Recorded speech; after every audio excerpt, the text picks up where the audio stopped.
তো আমরা এই মুহূর্তে বের হয়ে আসছি ওখান থেকে। ভিতরে সাইম ছিল এত সময়।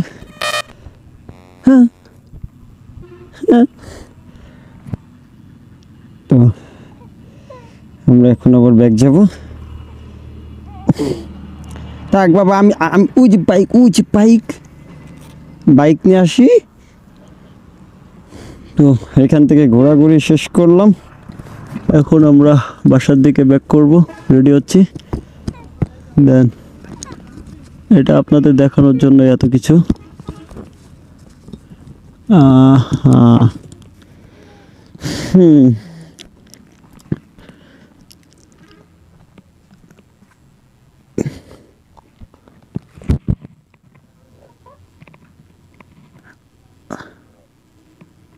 ওরম করে গেছে।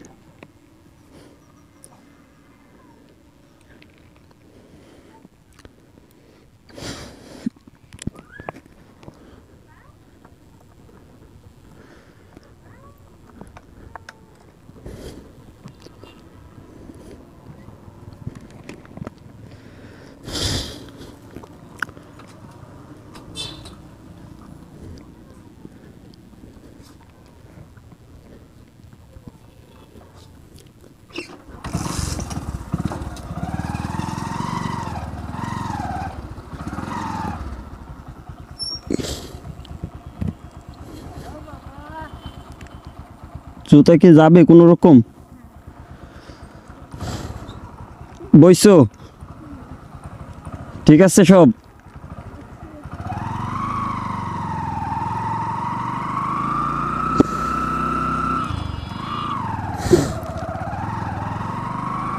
তো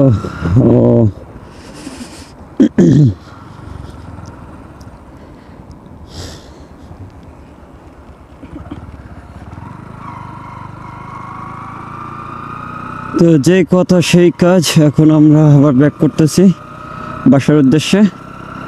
তো আজকে বিকালের ঘুরটা কেমন হলো জানি না, তবে গধূলির বিকাল আমরা তিনিমুখী বের হয়ে আসছিলাম এবং কিছু ফটোগ্রাফিও করলাম। দেন ফটোশ্যুট করার পরে এখন আমরা বাসার দিকে ব্যাক করতেছি। আর সব থেকে বড় কথা হচ্ছে, এখানে আগে টিকিটের মূল্য ছিল 20 টাকা, এখন আপডেট করে আবার করছে 30 টাকা।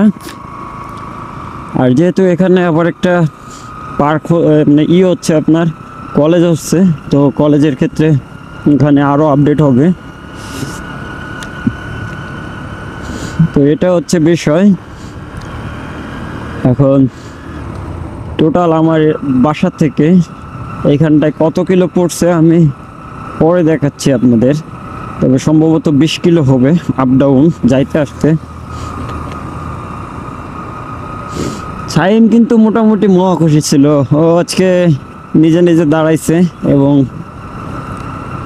আপনার কি বলবো, ফার্স্ট টাইম হচ্ছে আমি ভাবছি ওই তো ধরে দাঁড়াইতে পারবে না, পরবর্তীতে দেখে ও ধরে একা একা দাঁড়ায় আর কি মজাটা করে। তো সবাই দোয়া করবেন আমরা যেন এইভাবে তিনজন সুন্দরভাবে নিজেদের জীবনটা সাজাতে পারি এবং নিজেরা কি বলবো, ঠান্ডা লেগে যাচ্ছে, প্রচুর ঠান্ডা লেগে গেছে। দেন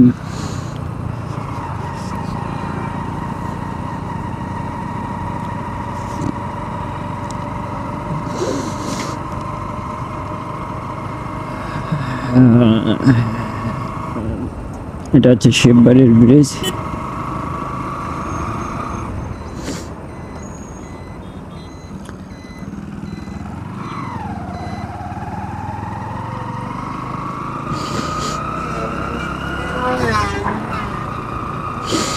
তো আমরা এখন আবার বাসার দিকে চলে যাচ্ছি। আর এখানে হচ্ছে অনেক মজা হয়েছে, আর সব থেকে বড় কথা মজা হয়েছে, কিন্তু আমি আমার নিজের কোনো ভালো কোনো পিক পাই নাই, আর আমার ভালো কোনো পিকও করে তুলতে পারি নাই। আর সব থেকে বড় কথা হচ্ছে সাইম যেহেতু আছে, তো আমি নিজের কোনো পিক তুলতে পারি না। দ্বিতীয় কথা, সাইমটা যদি আমি ক্লিয়ারলি ধরতে যাই, তো ও নড়াচড়া করতেছিল এবং ও মানে এদিক ওদিক আনমনা টাইপের ছিল। আর একটু বড় হইলে ছাইম তখন মোটামুটি অ্যাডজাস্ট হয়ে যাবে। আর এখন যেরকম ছাইমরে নিয়ে একটু ব্যস্ততা মানে হয়ে যায়, ওরে ধরতে হবে, ওরে নিয়ে আমরা দুইজনই ব্যস্ত হয়ে পড়ি। সব থেকে বড় কথা, ও তো এক জায়গায় দাঁড়ায় না। ও হচ্ছে মানে একবার ওর মানে একবার হচ্ছে মায়ের কোলে, একবার বাপের কোলে, এরকম করে। যখন বাইরে আমরা মানে কোথাও ইসে বসি বা যদি দেখে যে মা উঠে দাঁড়াইছে, তো মনে করে মা মনে ওর রেখে কোথাও চলে যাবে।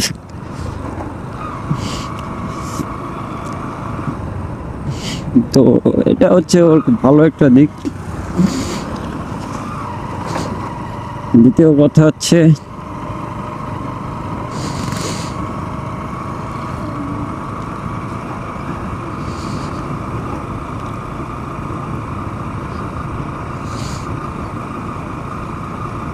আচ্ছা যাই হোক, এরকম করে গে পোলাপান, সমস্যা নাকি?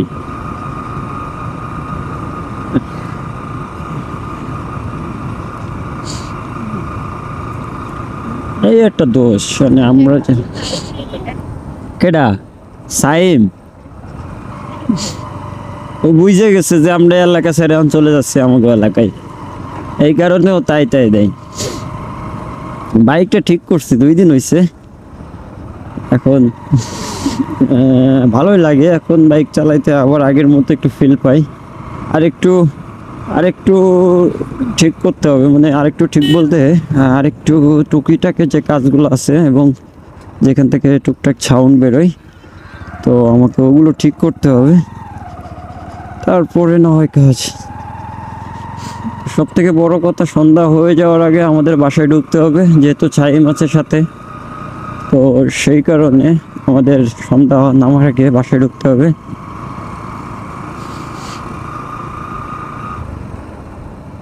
ছাইম আমার পিছন দিক দিয়ে সুন্দর করে ঘাড়ে পাড়ি দিচ্ছে, প্লাস আলতো হাতে আমারে সুন্দর করে আদর করতেছে। তো এটা আমার খুব ভালো লাগে। আমার বাইকে উঠলে যে যথেষ্ট পরিমাণ আমাকে খুব আনন্দ করে এবং যথেষ্ট পরিমাণ নেয়। বাইকটা কাগজপাতি নাই, না হলে 2-1-এর ভিতরে খুলনায় উঠতাম, একটু ছোট বড় অপুদের বাসায় যেতাম একবার, এবং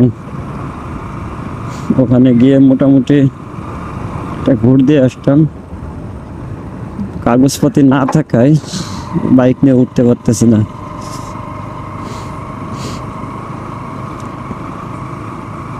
এখন ভাবতেছি বাইকে কাগজপাতি করে নেব, নিয়ে যেখানে টুকটাক সমস্যা আছে সব ক্লিয়ার করে বাইকটা এক হাতে আবার ইউজ করব এবং এক হাতেই চালাবো। জাফর কাকা গেল, জাফরুল্লাহ। এই একটা সময় আমরা এই রোডে যখন আসতাম, মানে আমাদের বিয়ের আগে, তো পরিচিত কাউরে দেখলেই মোটামুটি আমরা দুইটা ভয় পেয়ে যেতাম, আজকে বাসায় গেলে খবর আছে।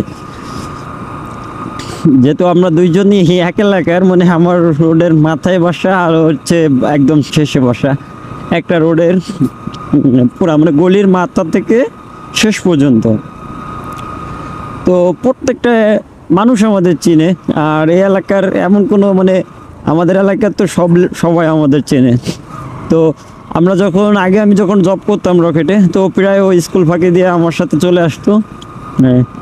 মানে আমার সাথে যখন চলে আসতো, তখন আমরা দুইজন ওই ধার দিয়ে ঘুরে পাইগাছা দিয়ে আইসে মোটামুটি এই সাইডে বেরোনোর সময় 2-3 বার আমরা হাতে নাতে 2-1জনের সামনে পড়ে গেছিলাম।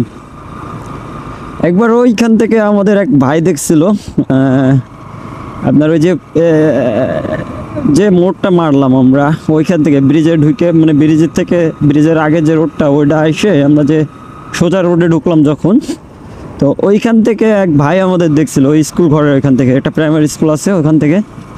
দেখার পরে কি হয়েছে, মানে আমরা তো তখন ওনারে দেখে একটু ওভারঅল স্পিডে চলে আসছি, যেন উনি দেখতে না পায়, কিন্তু উনি আমাদের দেখে ফেলছিল।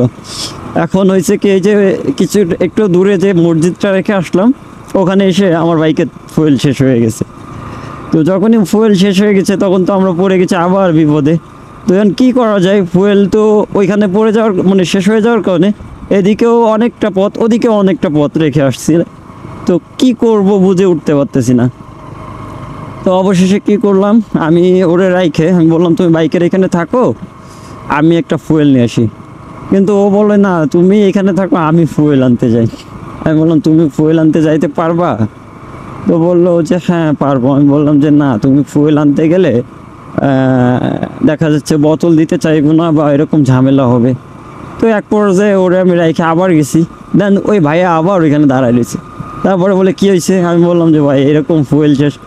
তারপরে ওখান থেকে আমি ফুয়েল নিলাম, নেওয়ার পরে সোজা আসলাম এবং এসে আবার ফুয়েল ঢোকালাম। ঢোকায় আমি বাসায় গেছি। দেন ওরে রাইখে আমি পরে ভাইয়ার দোকানে গেছি। তো দোকানে গেলে ওই ভাইয়া বলে যে এইটা করো না, এইভাবে এইভাবে এলাকার তুমি যেদিকে যাও না কেন সবাই তোমাদের চিনবে, তো এগুলো করো না। আসলে ওই সময় প্রায় আমাদের অনেক মানুষ আমাদের এইভাবে বারণ করতো, বাট আমরা করতাম কি, আমরা প্রত্যেকটা দিন বা ডে বাই ডে আমরা একদিন না হলে পরের দিন ঠিকই লুকিয়ে লুকিয়ে দুইজন চলে যেতাম এদিক ওদিক। সেই কারণে এই এলাকার এমন কোনো জায়গা নাই যে জায়গায় আমরা ঘুরি নাই। কাশি আছে এখন আমার, কাশিটা কমতেছে না, এত ওষুধ খাচ্ছি তাও সারে না। আল্লাহ পাকি জানে কবে এটার থেকে মুক্তি পাবো, দেন আবার বেরোতে পারবো। তো সব থেকে বড় কথা, আমরা যখনই এরিয়ার ভিতরে যে জায়গায় যাইতাম না কেন আমাদের দুজনের খুব ভালো বন্ডিং থাকতো, আর আমরা ঝগড়া করলে প্রায় ঘুরতে বেরোইতাম। মজার না বিষয়টা, যখনই ঝগড়া হইতো তখনই আমরা দুজনে বাইক নিয়ে ঘুরতে বেরোইতাম।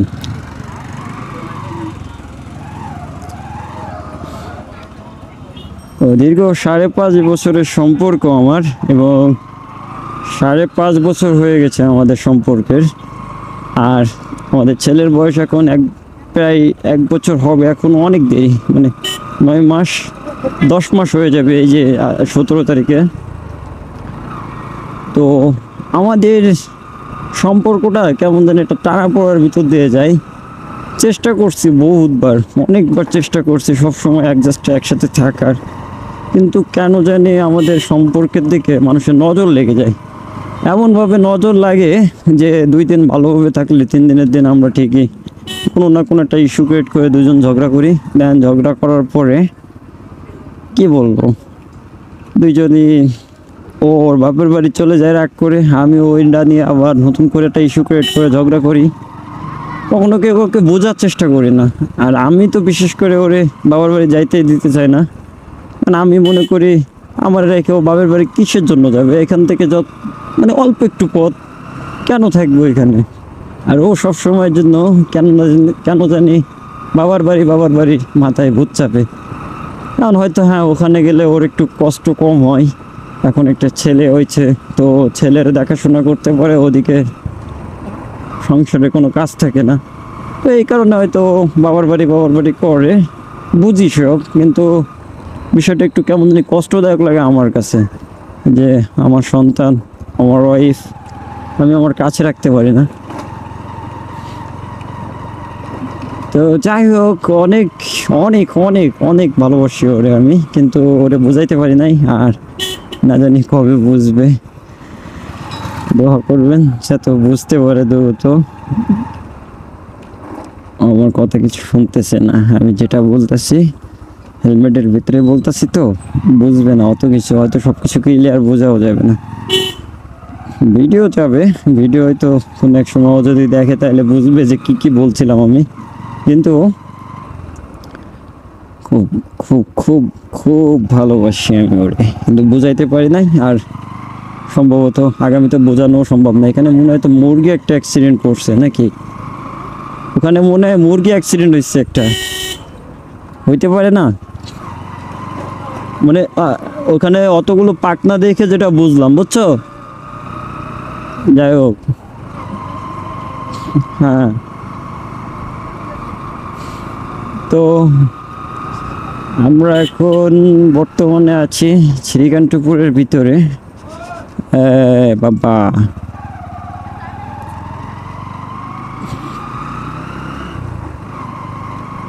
বাইকটা ঠিক করার পরে যথেষ্ট পরিমাণ ভালো লাগে বাইক রাইড করতে। কিন্তু বিষয়টা হচ্ছে কি, আমাদের আবার ভিতর দিয়ে ঢুকে ওই সাইড দিয়ে বেরোতে হবে। এটা একটা দুঃখজনক ঘটনা, নেককারজনক ঘটনা। তারপর নো প্রবলেম, এটা ভালো লাগে, দুজনই করি। লুকোচুরির একটা খেলা চলে আমাদের ভিতর দিয়ে। মানে যদি দেখি যে বাসার দিয়ে আমরা না বলে সোজা চলে গেছিলাম, এসে খারাপ লাগবে বিষয়টা। আচ্ছা, আমরা কি আবার ভিতর দিয়ে যাবা? হ্যাঁ, অন্ধকার হয়ে যাবে না? হ্যাঁ, আমার কাছে তো অন্ধকার লাগে সবকিছু। তা তো লাগবেই, যেহেতু। কেডা?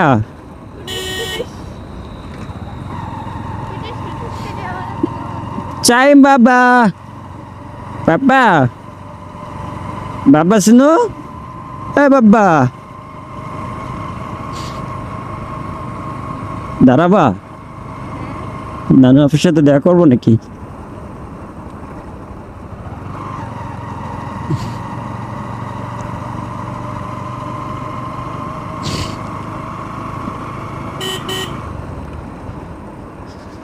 আজকের পরিবেশটা ঠিক ছিল না?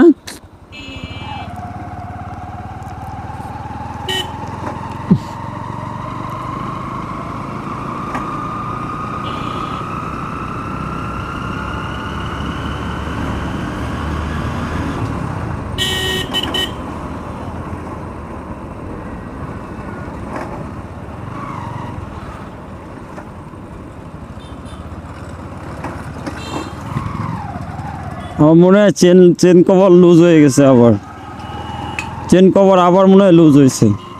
নাহলে শব্দ হওয়ার তো কোনো কথা না, শব্দ হয় কিসে? এখন বাসায় যেয়ে আবার দেখতে হবে চেন কভার কি আবার লুজ হয়ে গেল নাকি। চেন কভারের শব্দ মনে হচ্ছে আমার কাছে।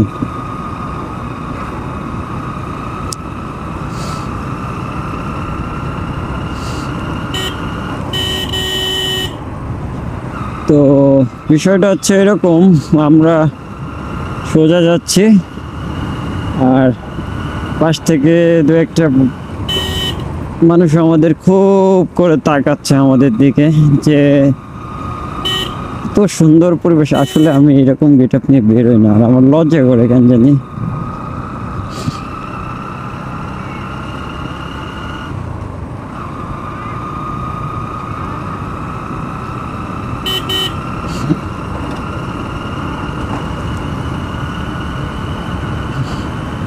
ও, খেলা চলতেছে এখানে, দুষ্টু মিষ্টু খুব সুন্দর খেলা চলে এখানে। আর সত্য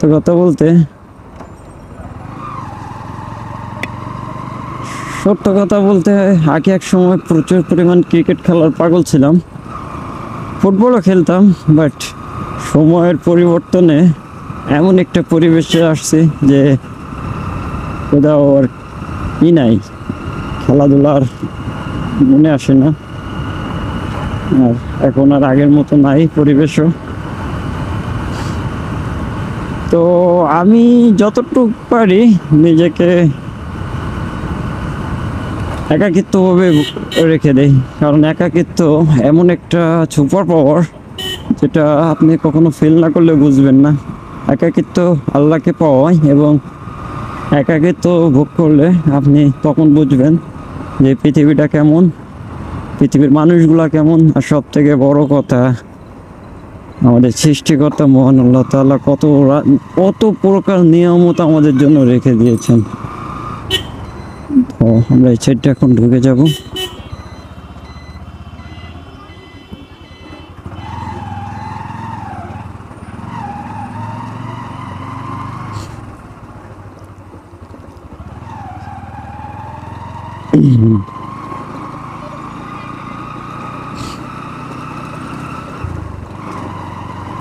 তোমার তো জুতো ছিঁড়ে গেছে নাকি? খালি পায়ে যাইতে হবে না? খালি পায়ে যাইতে হইব? তাহলে আমি এই সাইডে তোমার এখানে এই পর্যন্ত দিয়ে আসি, বুড়ো বাড়ি পর্যন্ত নাকি? দিয়ে আমি বেরোয় যাই, রাত্রে এসে তারপর ড্রেস চেঞ্জ করবো না। ধরে বসতে হয় সবসময়।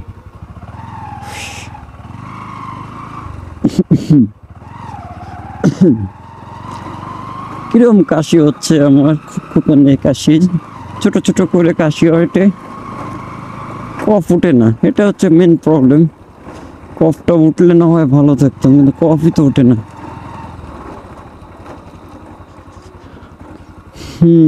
এটা কাদা হবে মনে হয়। 22 কিলো, মানে 20 কিলো, আমি যা ভাবছিলাম তাই।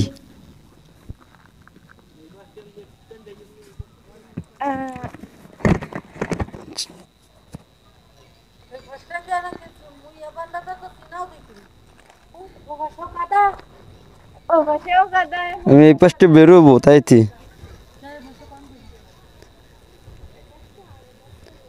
জুতা উঠে গেছে, নাও জুতা হাতে নাও।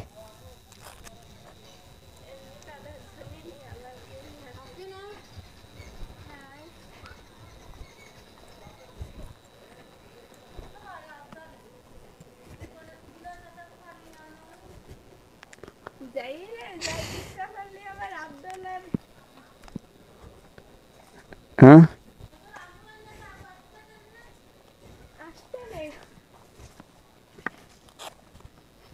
মানে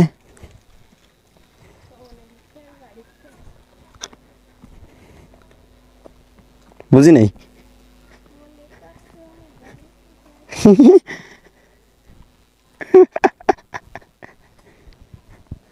আচ্ছা যাই হোক, আমি এখান থেকে একটু বন্ধ করি কাদার মধ্যে।